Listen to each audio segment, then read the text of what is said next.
Nous avions été pauvres pendant si longtemps. Je ne voulais pas être pauvre. Alors j'ai travaillé dur, j'ai travaillé vraiment dur. Puis les choses arrivèrent et nous avions plus que besoin. Un jour, en faisant de la route, j'ai eu un terrible accident de voiture et tout ça m'a été enlevé. À ce moment-là, la vie changea de manière que je n'aurais pas imaginé. Nous avons été en difficulté pendant 8 ans. Après 8 ans, puis la vie changea en un clin d'œil.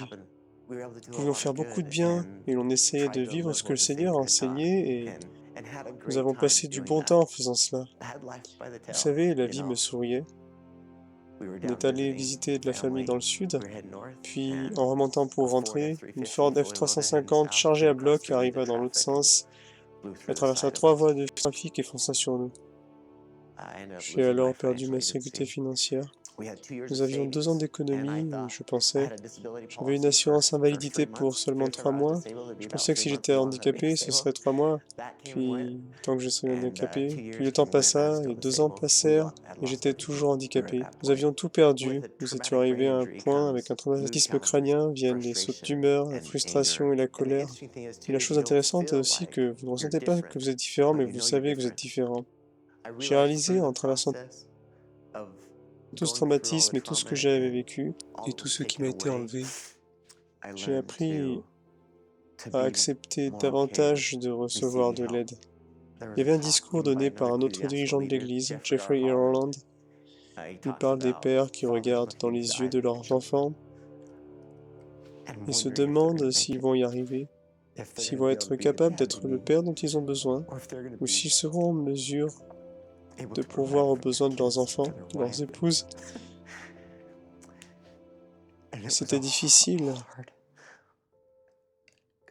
C'était quelque chose de difficile pour moi, car j'ai vraiment travaillé tellement dur pour réussir dans ma carrière. Et quand tout ça m'a été arraché à cause de l'inconscience de quelqu'un d'autre, qui a décidé d'envoyer des SMS pendant qu'il conduisait, c'était dur. Excusez-moi.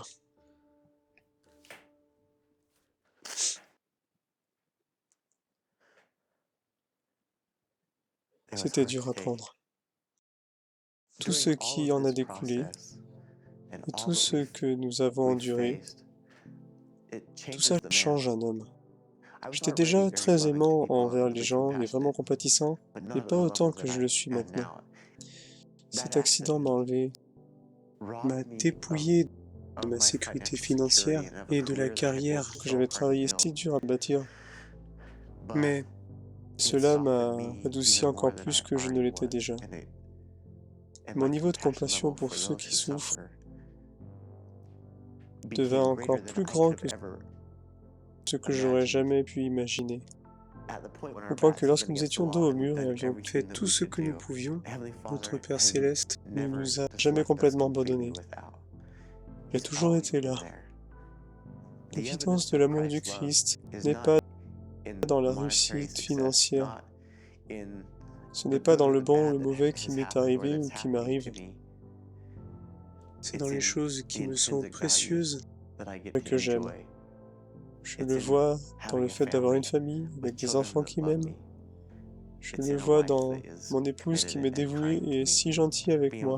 De pouvoir aller à l'église le dimanche et ressentir l'influence du Saint-Esprit, ressentir la paix et l'amour dans ma vie. Et de savoir que, quoi qu'il se passe maintenant, les bonnes choses sont à venir. Et cette espérance a toujours été Elle a toujours été confirmée. Elle a toujours été confirmée. Si je n'avais pas vécu tout ce que j'ai affronté, je ne l'aurais pas connu comme je le connais aujourd'hui.